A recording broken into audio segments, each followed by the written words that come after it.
Okay. Yung statement ni Inday, minura-mura ang presidente, minura-mura tapos gigil na yung tao. Putangin na ninyo kayo, BBM. Manggagamit ka talaga gago Gago ka talaga presidente ng Pilipinas, gago ka tarantado ka napakawalang yamo Sa totoo lang. Sa mga maka-BBM, sorry pero gago talaga yung BBM na yan Kita ninyo ang dami problema ng Pilipinas. Hindi siya nagpapakita. Biglang minura siya ni Inday. Biglang lumabas ang gago. Tapos sabi niya, hindi niya papalakpasin yan. Utangin na ka, gago. Hindi mo palalakpasin. Tarantado ka pala Ikaw nga ang dahilan ng lahat ng ito Mapadrug test ka na muna, gago. Padrug test ka, gago. Nayupa ka. Tangina mo, kaya nagkahaganito yung bansa dahil sa iyo Binoto ka namin. Pagmamalaki mo pa yung boto mo, gago. Tangina mo, mahalagi yung boto mo. Paano yung boto ng isa? Boto ng vice president mo, mas marami yung boto yon. Gago. Tangina mo. Sorry. Mga kapitbahay ko, mano. Kainit ang ulo, kaya yung mag-vlog Umiinit ang ulo ko Relax lang. Magsasalita ka, hindi mo palalakpasin. Tarantado ka, pinalakpas mo yung baha. Ang daming namatay. Pinalakpas mo yung kongreso mong magnanakaw. Pinalakpas mo yung komunista dyan sa kongreso. Convicted na, nagko-contempt ng mga inosenteng tao. Putangin na ka. Gago, sorry. Gigil ako Bahin mo na ng todo. Ayop ka. Ngayon ka lilitaw, tatapang-tapangan ka, gago. Tangina mo. Ipapakita mo pa, presidential ka. Mali ka ng sinabi. Mali. Ang dapat sinabi mo, kung may threat sa'yo, Inday, huwag ka mag-alala, babantayan ka namin. I am ordering the armed forces. As your commander-in-chief ng PNP, I'm ordering you to make sure that nothing happens to the Vice President. Tapos, ikaw babanata mo, kakasuhan mo, gago. Tanga. Presidenteng ewan, tanga ka talaga. Tungang. Tarantado. What you are creating is divisiveness in the country. Gago. You are placing the country in the verge of civil war. Gago. Yes, tama. Ina mo. Tanga. Putang ina nyo. Hayop kayo. Kayong mga nasa kongreso, isa pa kayo. Gago kayo. Okay. Pasamahin kayo lahat sa akin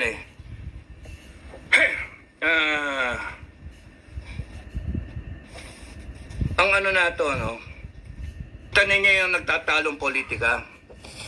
Nagtatalo yung politika. Kaya nga mini-maintain ko FGF sa gitna tayo. Parang di tayo mawala Parang di tayo mawala.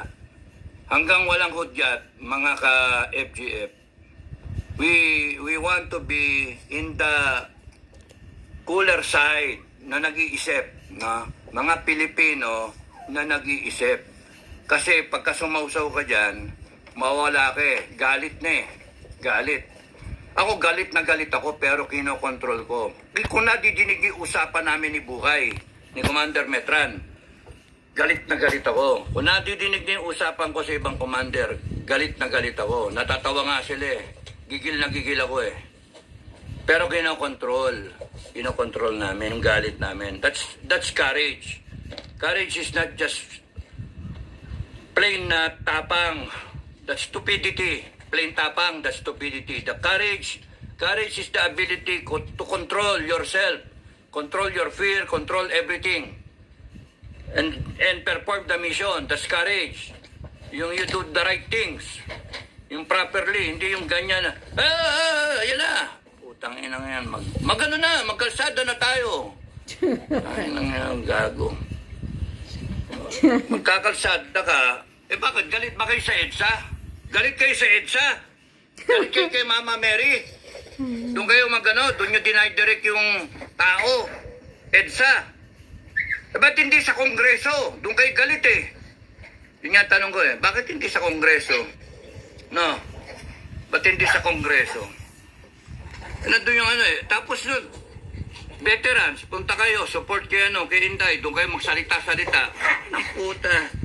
Sige, veteran.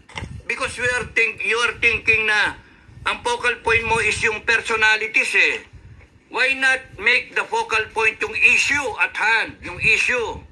Nakakalimutan yung issue. Bangag yung presidente. Bangag. Tapos nakawan. Yun yung issue. O, nagsalita ang Duterte, sabi ni Digong, na kakusapin niya AFP. No, kakusapin niya AFP. Tapos nun inaano niya, binabalik niya doon sa mga pera-pera.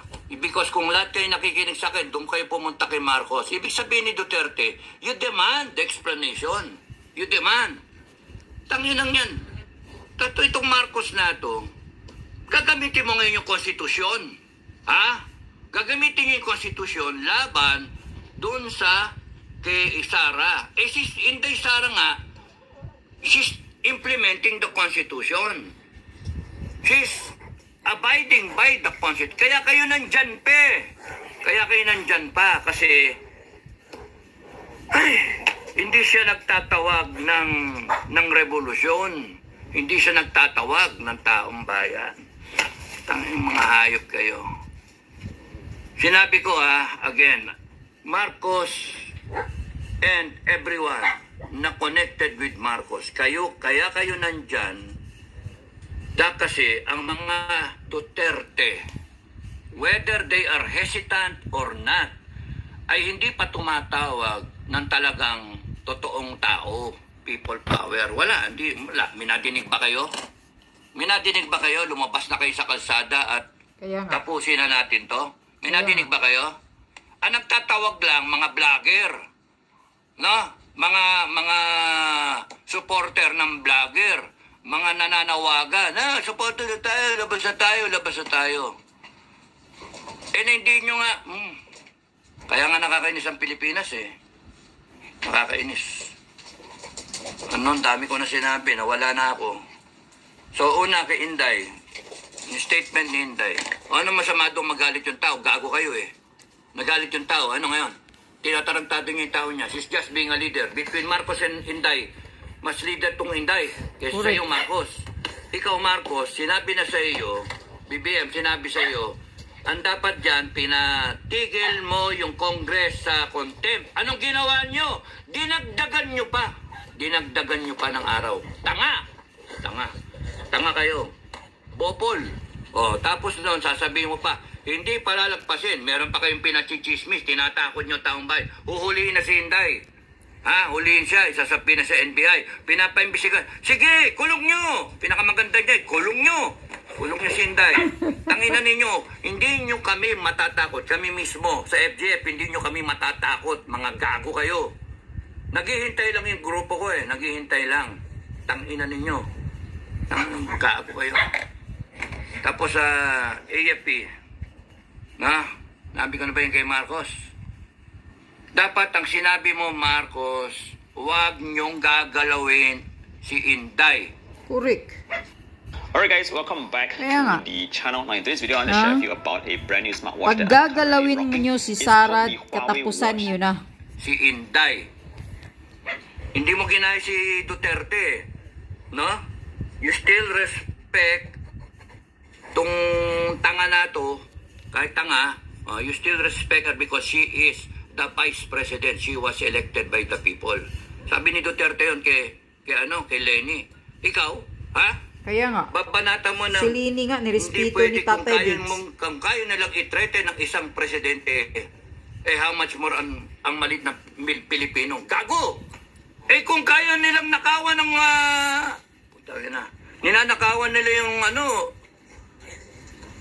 wala talaga yung reasoning mo bobo ka talaga pangag ka binabasa mo wala ka, hindi galing sa puso binabasa mo tarantado.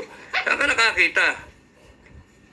Alam mo, binaboy mo yung Office of the President Hindi ganyan ang tingin ko sa Office of the President. Taragis ka, hayop ka. Pati kayo, Kongreso, binaboy nyo yung Kongres, hayop kayo, contempt kayo, yayabang ninyo. Mga bopol naman kayo, mga tanga. Mga hayok na hayok kayo sa kapangyarihan Okay, ang issue mga kababayan, ang issue, awatan. Ang presidente ninyo, nagdodroga. Durugista. Yun ang issue. Tapos, nagnanakaw ang kongreso ninyo. Yung mga politiko ninyo, nagnanakaw, kanya-kanyang nakawan. Ay, tapos pati si Buwan, si Bangag. Ang pag-asa nila, na mawala sa pwesto, ang pag-asa ng kababayan na mawala sila sa pwesto ay si Inday Duterte. Si Inday Duterte, tangina ninyo, no? Kaya kinakailangan nilang pigain si Sara Inday. Ngayon yung ginawa ni Inday, nagsalita, no? Is she a threat to national security? Of course not. Utangin na sino nag-a-advise diyan sa presidente, national threat, no? Ang threat to national security is a president na nagdodroga. That is a threat to national security. Yes. Corruption is a threat to national security. Corruption, a threat to national security. Kasi pagka nagnanakaw ka, hindi umaabot sa mga kababayan natin ang dapat na serbisyo. Hindi nabibili ng armed forces yung kanyang dapat bilhin na equipment. Therefore, mahina yung armed forces. Kaya threat to national security. Hindi nagagawa ng gobyerno yung dapat niyang gawin in terms of services, in terms of delivery ng mga dapat basic needs. Yung food security natin, import tayo ng import. Therefore, yung pagnanakaw ng Congress is a threat to national security. Yung droga na yan is a threat to national security. Mga hinayo pa kayo? Congress is a threat to national security. Yung ginagawa yan, nandyan yung NPA. That is a threat to national security. Kaya nga. Bopol, kayong lahat. Ina ninyo, tapos pipilit nyo, Inday is a threat to national security. No. Takot lang sila. Inday is a threat to your political ambition. Exactly. Mga kago. Correct. Tangina nyo, gagawin Sara yung is a taong threat of your political Sara ambition. Duterte is a threat to your political ambition. Is a threat to your activities of corruption. Correct. Tangina nyo. And we will polarize. Para kay Inday, maggago kayo. Gago talaga kayo. Gigil na gigil ako eh. Okay. She is not a threat to national security, mga kababayan. Tandaan nyo yan. She is the hope of this country. Exactly. She is the hope of this country. Tandaan nyo yan. At doon kami tayo. Wag na wag nyong sasaktan yan. Wag na wag nyong sasaktan yan. Kasi papatayin namin kayo lahat. Uubusin namin kayo. Yan ang threat sa presidente. Utangin na nyo lahat. Subukin nyo kami ngayon. Gago kayo. Patayin mo lahat. Ano ninyo? The only reason kaya kayo nandyan is because yung taong bayan tanga. Hindi kumikilos. Yes, tama. Duwag. Hindi, the people of the Philippines cannot get their acts together. The people of the Philippines do not know their power. All power emanates from the Filipino people. All power. Tangina nyo. All authority comes from the Filipino people. Tapos ganyan kayo?